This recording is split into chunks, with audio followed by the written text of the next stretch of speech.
Hello friends, good morning, सुप्रभात।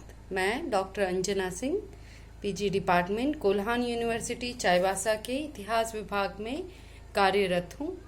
आज मैं पीजी सेमेस्टर 2 के बच्चों के लिए CC4 से रिलेटेड फिर से एक नए टॉपिक को लेकर आई हूँ। आज का जो हमारा टॉपिक है वह रूस की क्रांति के परिणाम से संबंधित है। पिछले वीडियो में हमने यह देखा था कि रूस की जो क्रांति हुई थी उसके क्या क्या कारण थे। आज के वीडियो में हम यह जानेंगे कि रूस की क्रांति के क्या परिणाम हुए। तो मेनली जो रूस की क्रांति के परिणाम थे वह थे स्वेच्छाचारी शासन का अंत हो गया। पहला पॉइंट, मैं सबसे पहले पॉइंट बाय पॉइंट आपको डील करके बताऊंगी बाद में। पहले मैं पॉइंट बताती हूँ। पहला पॉइंट है इसका स्वेच्छाचारी शासन का अंत। इसका दूसरा पॉइंट लोकतंत्र की स्थापना।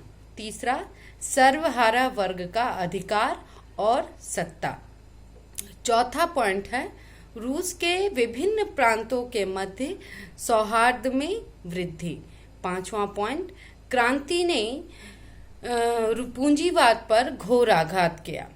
छठा पॉइंट क्रांति के प्रभाव के फलस्वरूप राष्ट्र संघ के अंतर्गत अब अंतर्राष्ट्रीय श्रम संघ की स्थापना की गई। और हमारा सातवां पॉइंट है सामाजिक एवं धार्मिक क्षेत्रों में सुधार।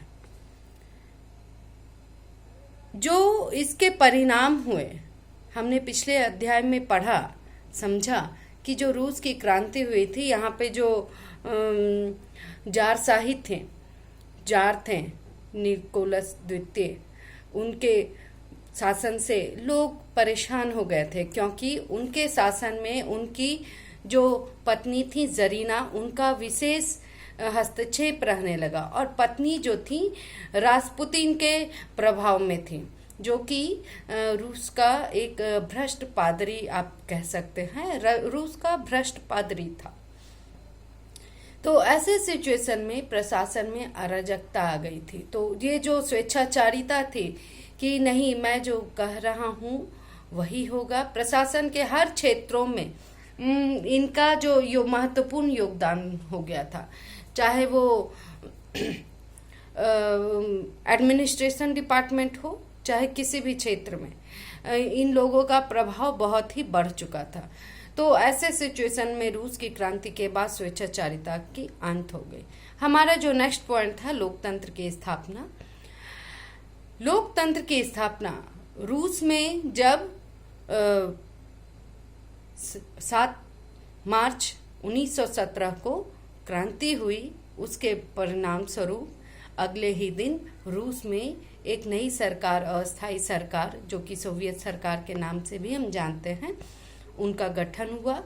और सोवियत सरकार के नेतृत्व में लोकतंत्र की स्थापना की गई और लोगों को काफी आजादी मिल गई, क्योंकि पोप तंत्र के समय, जो जार के समय लोगों की स्वतंत्रता पर काफी आघात पहुंचा था। प्रेस की स्वतंत्रता, किसी भी संस्थान या संगठन की स्वतंत्रता, सभी कुछ कम कर दी गई थी, सीमित कर दी गई थी। यहाँ पे विदेशों में से लोग आ नहीं सकते थे, यहाँ के लोग विदेश जा नहीं सकते थे। तो इस तरह से हम देखते हैं कि काफी कुछ स्वतंत्रता अब लोगों को दी जाने लगी। हमारा नेक्स्ट पॉइंट है सर्वहारा वर्ग का अधिकार और सत्ता। सर्वहारा वर्ग जो कि मजदूर किसानों से संबंधित है।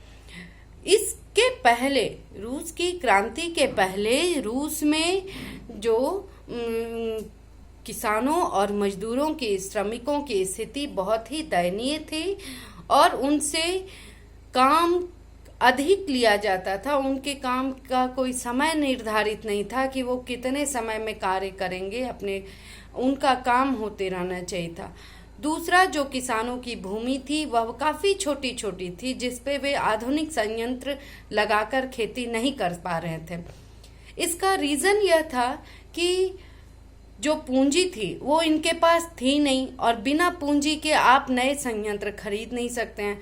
तो ये जो सर्वहारा वर्ग था, इस भ्रष्टाचारी शासन, स्वेच्छाचारी शासन के अंत के बाद इसका सर्वहारा वर्ग का विशेष महत्व बढ़ा और इन्हें भी अधिकार दिया गया, सत्ता में भी इन्हें कुछ पद दिए गए। हमारा जो नेक्स्ट पॉइंट है, रूस के विभिन्न प्रांतों के मध्य सौहार्द। अभी तक हमने देखा कि यहाँ पर लोग आपस में ही लड़ रहे हैं और किसी को भी किसी से मतलब नहीं है, क्योंकि हर कोई ग्रसित है और इस ग्रसित अवस्था से मुक्ति पाने के लिए लोग एक दूसरे से उलझकर रह चुके हैं। तो इस तरह से हम देखते हैं रूस के जो एशियाई प्रदेश जो थे वो लोग जार से घृणा करने, जार के शासन से भी घृणा करते थे। लेकिन बाद में लेनिन के नेतृत्व में जो सरकार बनाई गई उसे लोग सोवियत संघ में ही बने रहने का निश्चय किया और इसी के अंतर्गत अपने सारे कार्यों को किया और इस तरह से उन क्षेत्रों को भी शोषण मुक्त कर दिया गया और साथ साथ सभी क्षेत्रों में अपार प्रगति भी हुई। हमारा जो नेक्स्ट पॉइंट है, क्रांति ने पूंजीवाद पर घोर आघात किया। रूस की जो क्रांति हुई उसने पूंजीवाद को बहुत ही आघात पहुंचाया, क्योंकि जो मजदूर वर्ग थे साफ इनके काम को करने से अब कतरा रहे थे, उनके काम को वो करना नहीं चाह रहे थे। तो एक तरह से अचानक से ये जो इनके सामने अवस्था आई जिससे वे काफी प्रभावित हुए और रूस की भूमि से जो पूंजीवाद को इन्होंने तो उखाड़ फेंका ही और साथ ही अन्य देश के पूंजीवाद भी इससे भयभीत हो गए कि कहीं ऐसी ही क्रांति हमारे यहाँ भी ना हो जाए और लोग हमारे यहाँ भी कार्य करने से इनकार ना कर दे। रूस के बाद अन्य देशों में भी अब यहाँ जो पूंजीवादी व्यवस्था थी इस पे तो आघात पहुंचा ही और यहाँ पे साम्यवादी व्यवस्था का विस्तार हुआ और अन्य राष्ट्रों में भी यह भय आ गया कि कहीं हमारे यहाँ भी साम्यवादी गतिविधियां तेज ना हो जाए। हमारा जो नेक्स्ट पॉइंट है, क्रांति के प्रभाव के कारण राष्ट्र संघ के अंतर्गत अंतर्राष्ट्रीय श्रम संघ की स्थापना। इसके पूर्व ऐसी कोई संगठन नहीं थी, ऐसी कोई व्यवस्था नहीं थी जहां पे मजदूरों को अपने काम, अपने हक के लिए लड़ना पड़े और उन्हें किसी की सहानुभूति मिले। लोग असहाय थे क्योंकि इनका कोई नेतृत्व करता नहीं था, मजदूरों का, किसानों का कोई नेतृत्व करता नहीं था।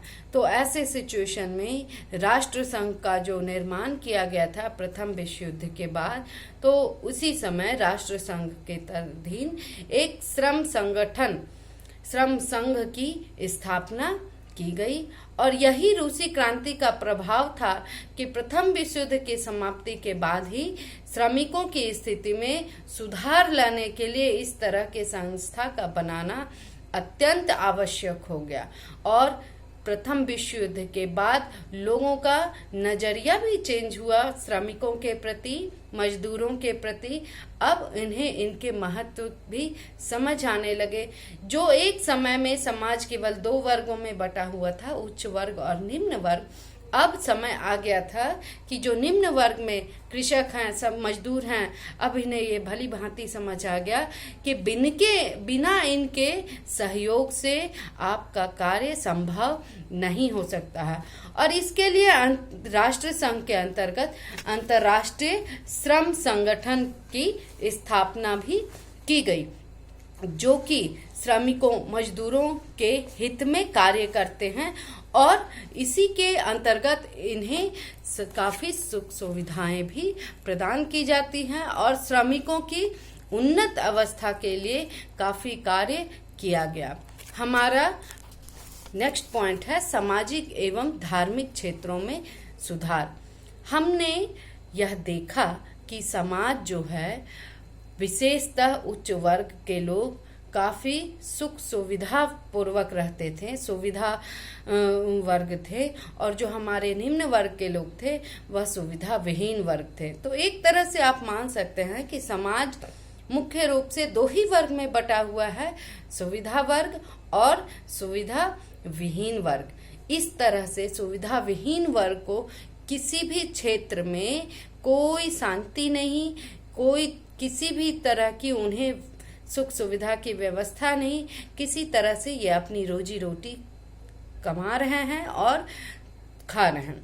तो इस तरह से रूस की क्रांति के पश्चात इनके सामाजिक अवस्था में भी काफी सुधार हुआ और संविधान के अनुसार रूस में अब स्त्रियों को मर्दों के समान ही अधिकार भी प्रदान किए गए और चर्च की संपत्ति, जो कि धार्मिक क्षेत्र के अंतर्गत आता है, चर्च का प्रभुत्व बढ़ा हुआ था, चर्च की संपत्ति को जब्त कर लिया गया सरकार के द्वारा और लोगों को इच्छानुसार धर्म के पक्ष या विपक्ष में प्रचार करने की स्वतंत्रता दी गई।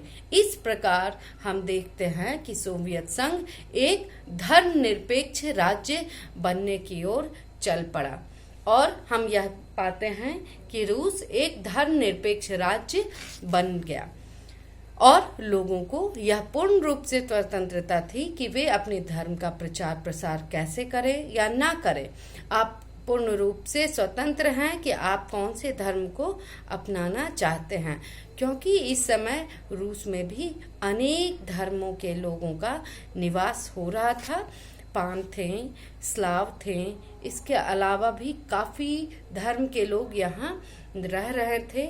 और जब रूस की जारशाही चल रही थी, जो निकोलस द्वितीय के शासन काल में, उस समय यहाँ पर जो पादरी थे, रासपुतीन के प्रभाव में चर्च का महत्व अधिक बढ़ चुका था।